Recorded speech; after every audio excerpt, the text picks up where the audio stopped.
Hello, folks. You're listening to Tell Us Your Story. All of us have a story and we want to share it. The stories can help someone else. They can be benefited and realize that what they are going through, somebody has already charted that path before. And so we're glad this morning to just have with us Audrey Wiltshire, who is about ready to share with us her story. Story is unique, and I believe and know that listeners will benefit as a result of listening to her today. I'm excited to have her because I know she will tell us something that we need to know. Audrey, welcome to the show, and I want you to know that I've had a chance to peruse both of your books, not in detail as I would love to, but just to uh, ask you a little bit about them. You've written two, and I understand you're also in the process of writing other books. But let me just talk a little bit to you about it. It's not about you, it's about me. And the other book is A Glimpse of Miss Janie. I'm very familiar with that particular book because I happen to know Miss Janie. So before we get into this, you know, a podcast is about sharing something that will help others, and that will benefit others with what they may be going through. And so as we deal with your book, we're going to talk about it in that terms. So let me first of all ask you a little bit about uh, your background. Could you tell us a little bit about where you're from and what you've done? Uh, that would kind of give us a little introduction to Audrey Wiltshire, this author of the book. It's not about you, it's about me, and a glimpse of this Janie. Tell us a little bit about yourself. Okay, well, thank you for having me on the show, and it's really a pleasure because we know each other so well and all of that. But a little bit about me, you already know some things, but I'll tell everybody else. I was reared in Lewisburg, North Carolina. I lived there from infancy to I was about 17 when I graduated high school there, went to Riverside High School. And as we know, it was formerly Franklin County Training School. But I moved from there to, I went to North Carolina Central for a while. And I did not graduate from there, but when it didn't offer the arena at the time that I wanted. And so I moved to New York. Now, you know, New York offers all kinds of things for all kinds of people. So I moved to New York. I lived there for the better part now of 40 years before moving back home 10 years ago. And I call North Carolina home because it really is home to me. I've lived in primarily all the 5 boroughs of Manhattan, of New York, except for Staten Island.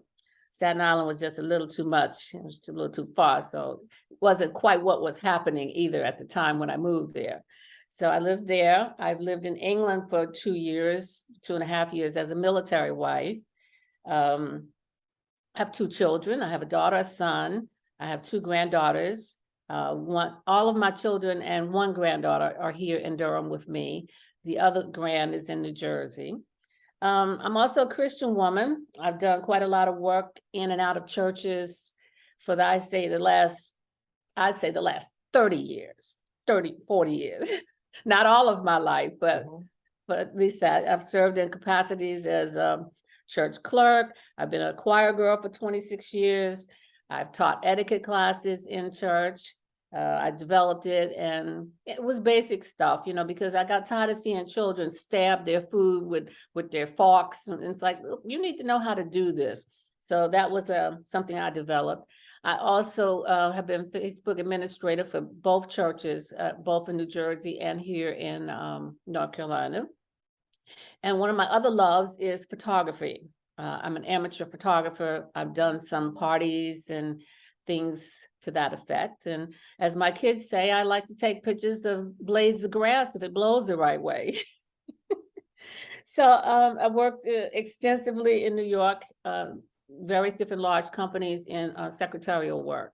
One of my uh, one job that I had that I thought was kind of fantastic and it was interesting. I worked for Don King. Now, you know, he was very flamboyant, but he was really a sweet man, very nice man. And it was an interesting job, needless to say. And it kind of gave me an insight on the boxing world. So I became a boxing fan. But in later years back here, I worked for the American Board of Pediatrics as a support representative, and I retired from two jobs. One in New Jersey, I guess now 10 years, and then I went back to work here and retired for the last. I worked there 5 years and retired. So I've been retired 2 years, and so I need to keep busy because that's what I'm used to doing.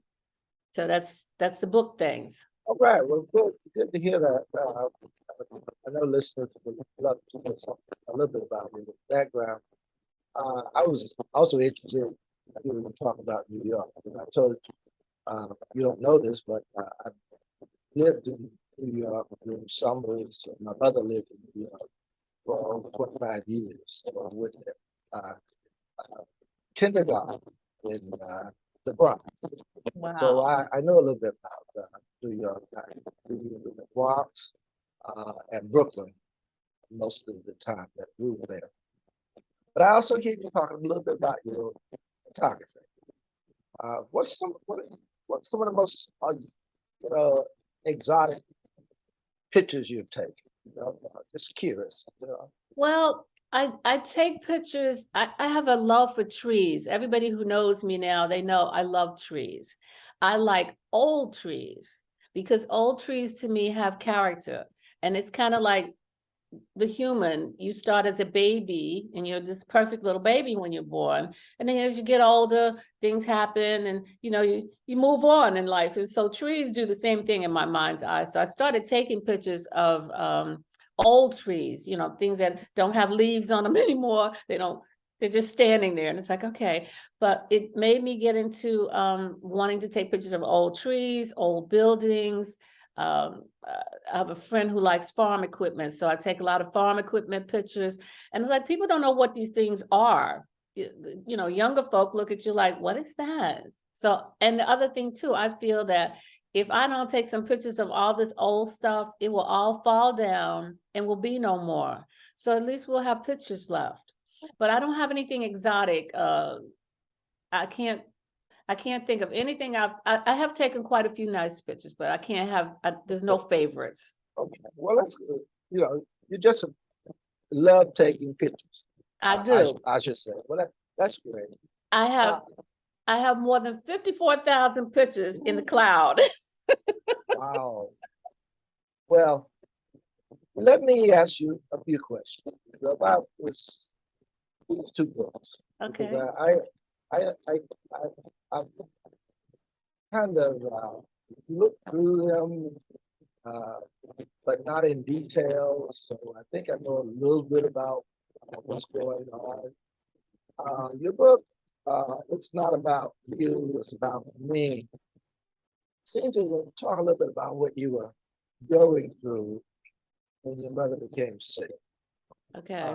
And so what I like for you to do is to kind of just, in a brief way, as best as you possibly can, just kind of share with listeners how you feel, what you were going through. And maybe if it's not too personal, it's the illness that your mom had. I got it from the book, and so obviously it's something that you don't mind talking about. But if you just share a little bit about that, I think listeners will really Okay. benefit from it. Okay. It's not about you, it's about me. It started to be a personal journal when I found out that my mother was sick. She found out about 6 months before she passed away that she had a spot on her back, and she went to the doctor and it was diagnosed as cancer. And it turned out that she had cancer in more than 12 places in her body. And so it was a matter then of not being able to really do anything to correct it or to fix it. And so we went on a journey of trying to live as best she could and be comfortable and all of that throughout the last, I'd say really the last 3 months of her life, because that was a more intense time. But I started journaling because when you go through something with your mother like that, your realization is that she won't be with you very much longer. And it's very worrisome. It was worrisome for me, and I have a stepdad who, it was worrisome for him. It was his wife, and it was also worrisome for my mother. So the three of us trying to get together and deal with this. But my outlet was my journal. So I would come home some days from visiting and I would just sit down and write. My daughter and I shared an apartment at the time, and some days I could come in and sit and talk to her, but I felt it was unfair to just burden her as much as I was feeling burdened. So I would just go get my journal and sit down and write, and it relieved me. It let the stress out for the day. And so I did this for 3 months.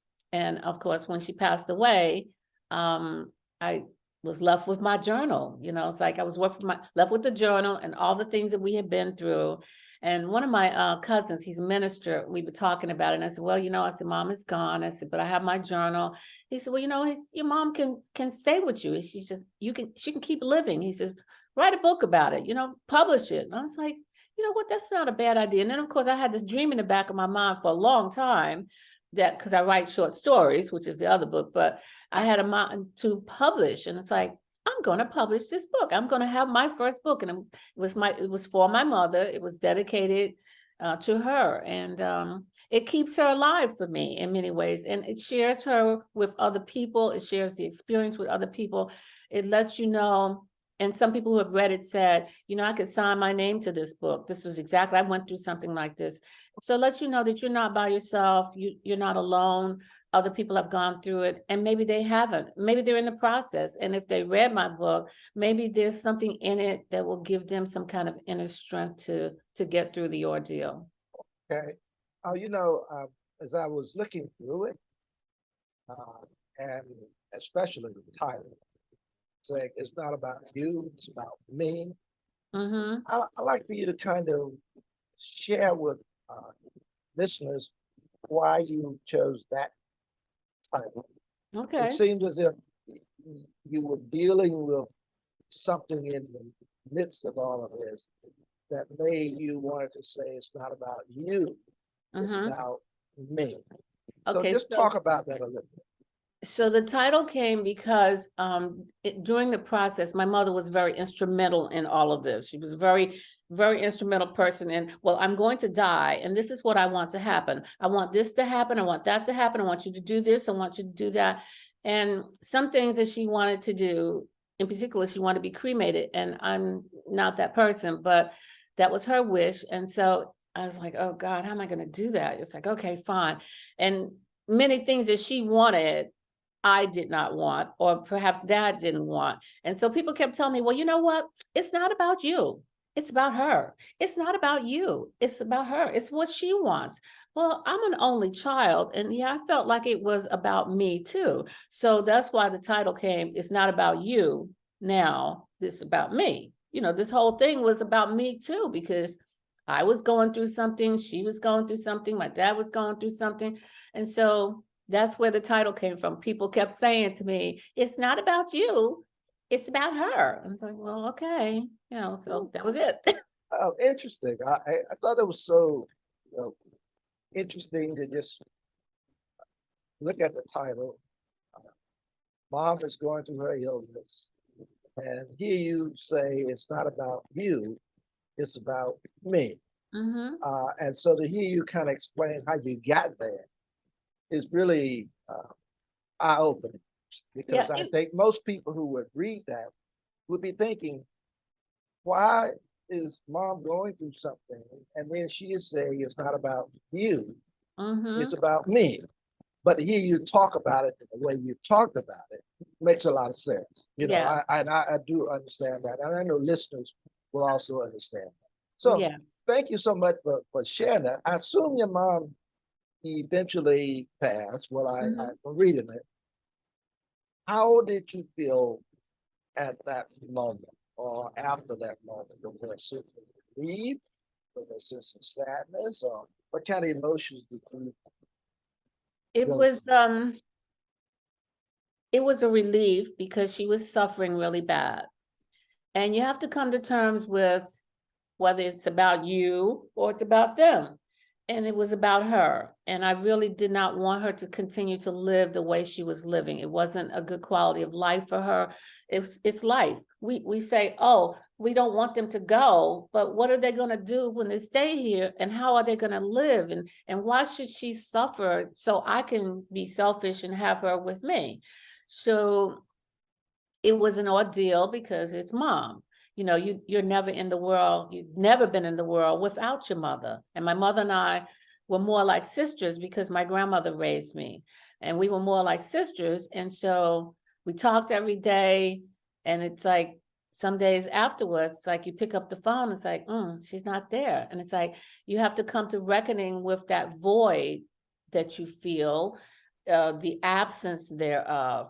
But I find sometimes now it's comforting to me, and she's more alive in some ways now than she was then, because you remember all the things. And I find myself saying, well, my mother would say so and so. Well, as my mother would say, well, my mother said, and it's like, and there's times also now when I pass the mirror and I say, oh, hi, Ma.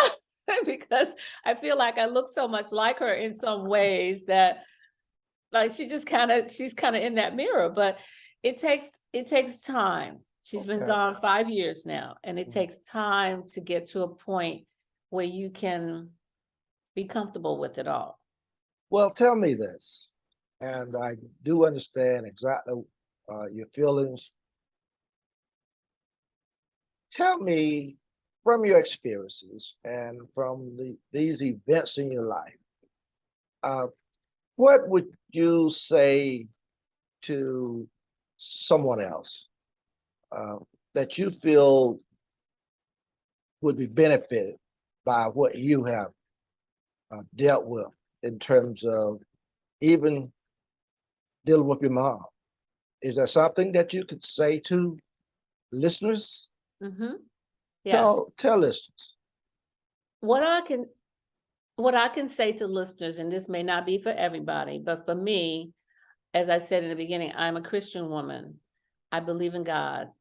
And I had a lot of conversations with God about this. I had a lot of praying going on because I felt like I needed the strength of God to get through it all. You can talk to people all day long, and people get tired of you talking to them. They don't want to hear the same thing. Oh, she's at it again. Oh, she's going to cry again. Well, I could cry and be at peace, and it brought me peace to commune with God. It was really the strength that I needed. It was where I drew my strength from to get on with this. My grandmother was a God-fearing woman as well, and I watched her over the years of losing people and dealing with death and dealing with these experiences. And you can grieve for a little while, you can fall down for a little while, you can cry for a little while, but after a while, you got to get up and move on with life. And my mother always said too, you have to live your life. Yes, people leave you and people die, but you have to continue to move on. And so the strength that I had in my belief in God was what really got me through many instances. It got me through my mother's death, my grandmother's death. It got me through. So Mm, that's all I can say to somebody. If you can find some place in your heart to put God in there, then you're good. I love that. You know, I am retiring from the pastorate at the end of this year from my church. And I say all the time that I'm retiring from the pastorate, but not from the ministry.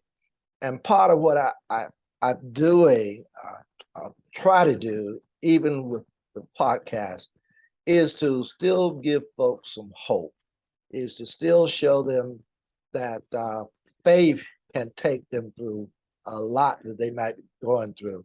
And so when I'm interviewing and talking with uh, uh, people, I'm always interested in what those experiences and those events how they can share that will help somebody else. And I think you've done a great job with doing that. What about your own challenges? Have you been able to, what have those experiences and events done to even help you in your own challenges in life? Have you thought about that, or can you give us a little insight? Well, the challenge is to continue to live Okay. and continue to move forward without your folk, without my mother, without my grandmother. It was a challenge, but I go back and I look at them, and they were strong women. They were very strong women, and they endured. You know, my mother was a daddy's girl. And I remember when grandpapa died and my mother came home, she got out of the car and she fell down on the ground and cried. She cried like a baby about her father, but she eventually picked herself up and moved along. My grandmother, she picked herself up and moved along. And it's like, you have to do that. You have to do it. Well said. Well said. I don't know of anything else you could possibly say that will be any more helpful. Uh, this book, Mhm. Miss Jane, the other book, was interesting to me because I did get a chance to do a more in-depth reading of that particular book. And I do just want to share a little bit or ask you to share a little bit about it to our listeners. And that is, tell us a little bit about her. You stayed with her. You said she raised you. So kind of paint a little picture of Miss Janie for listeners. Wow. Okay, well, I'm gonna say this. The book paints a lot of pictures of Miss Janie, but Miss Janie was a God-fearing, strong, intelligent woman. You got to figure, my grandmother took me as a baby when she was 62 years old. So you had to be strong-minded to take on an infant at that age. And not only that, she had 13 children of her own that she had raised. She was, as I said, a strong woman. She had there's a lot of wisdom to her life in my mind's eye. She could do anything. She just came up with stuff. She knew how to take care of things. She knew how to take care of me. If I was sick, I didn't go to the doctor every time I was sick. Grandma figured out something to do to fix whatever was wrong with me. Being a little country girl, you run around the house and you might step on a rock or a nail or something. She had a cure for stepping on nails. She had a cure for one of the stories in my book where I drank lye as a baby. She had a cure for that. She was just really a very strong, sweet woman. She was quiet. She stayed to herself. She really didn't believe in mingling all over the place. She had some friends, she had her church member friends, but she was a quiet, stay-at-home kind of person. And one of the things that she believed that has carried me, and I have developed it, is that you treat people the way you want to be treated. It's the old rule, do unto others as you would have them do unto you. And she was very much that kind of person. Now she didn't take no stuff either. She was strong-minded, she was very strong-minded about some things. If somebody said something to her, she would correct you. She didn't fuss, but she would correct you. And you knew whatever she said, that was the end of it. You shouldn't challenge it. And so I think that's where we get some of our strength as women in my family. We get that from her too, because she minded her business. She stayed in her lane, as the kids would say, but you shouldn't cross her. She was not that kind of woman.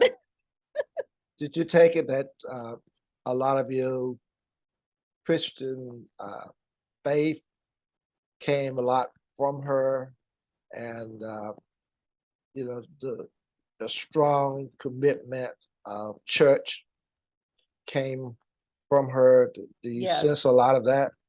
Yes.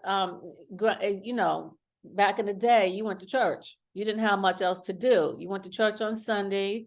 You went to school, you came home, but grandma went to church every Sunday that God sent if she could get there. Now, she didn't drive and we didn't have a car, so people would volunteer to pick her up and take her to church, but she went, and you had to go to church unless you were dying. You really had to be very sick not to go. There was no getting up saying, I don't feel like it, I'm not gonna go. You went.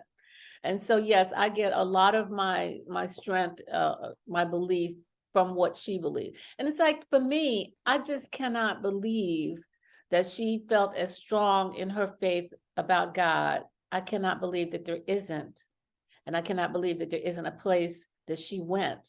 There isn't a heaven for her to go to. So yeah, she had a big impact. And it didn't happen at first, because I'm telling you, when I left home, I said, I am not going to church again unless I feel like it. I am never going back to church unless I feel like it. And I've spent years outside of the church and outside of going.